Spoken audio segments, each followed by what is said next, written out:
kabayan.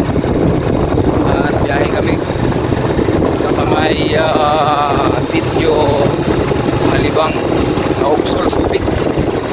At meron tayong pupuntahan.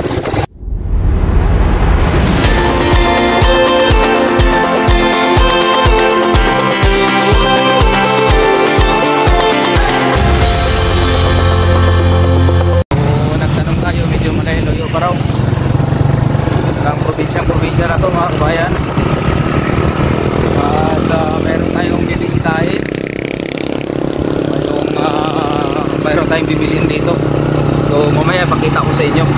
So ayan kabayan, at nakarating na rin po tayo dito sa ating pinuntahan. So ito po yung pinuntahan natin dito, itong kambing. At may kasama tong anak. Ito maliit. Yan. Ayun. Ayan yung anak niya, maliit. Yan. Me. Yan. So, yan po yung ating bibilhin. Yan. Kaya pinuntahan natin dito. So, ayan mga kabayan, at yan po yung nabili natin sa ating 13 month. So, kailangan natin ibili ng mga hayop para tayo ay kumbaga kailangan natin maibili para hindi magasto, no? At para naman ay tumubo pa, para naman ay pagdating sa panahon ay dumami sila, at mayroon na tayong makukuhanan din ng pang extra income din para maibenta, no?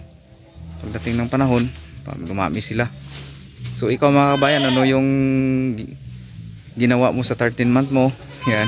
Sa akin naman, ito yung binili ko sa 13 month ko. So ganun lang ang buhay mga kabayan. Kailangan ang mindset natin ay hindi lamang puro trabaho. Kaya kailangan pag-ipunan mo rin yung magiging bukas mo, no? Yan. So dito mga kabayan ay marami pang kambing dito na bibinta. Dito to sa may sitio Alibang na Ugsol, Subic, Zambales. Yan. Hello ate. So yun mga kabayan, dito na tayo sa may lugar ng aking kapatid. At ito, mayroon pa tayong nabili na manok na yung tinatawag na cobra, kasi wala siyang balahibo sa liig at saka sa ulo. Ayan. Oh, welcome mo, me. Ha? Oh, tali muna. Saan tali natin, saan? Ha? Oh, saan yung kambing?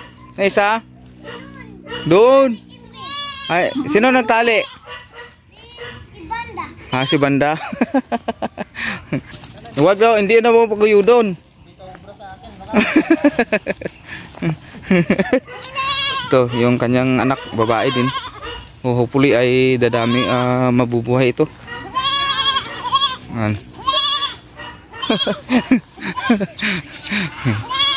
So ito kasi yung kambing ng kapatid ko, at buntis na rin to. Malapit na rin mga anak to. Yan, buntis na. So malapit na mga anak, and at the same time yung binili natin at yun ay dadami din. So mayroon na tayong pagkuhanan ng another source ng income. Yan. So yan po yung ang nabili ko sa aking 13 month pay. Naging lang ako, naging kumbaga practical, no? Kailangan mindset natin is yung baga yung mayroon tayong extra na pagkakitaan, no? Pagdating ng panahon. Kasi pag nawalan man tayo ng trabaho ay meron tayong pwedeng may dudukot. Yan. So maraming salamat sa inyo muli mga kabayan sa patuloy niyo po sa panood ng aking mga video. Kung nagustuhan niyo ang video ito, please don't forget to like, share and subscribe. And pakihit na rin ang notification bell upang kayo ay laging updated sa aking mga video. So hanggang sa muli mga kabayan, stay safe and may God bless you.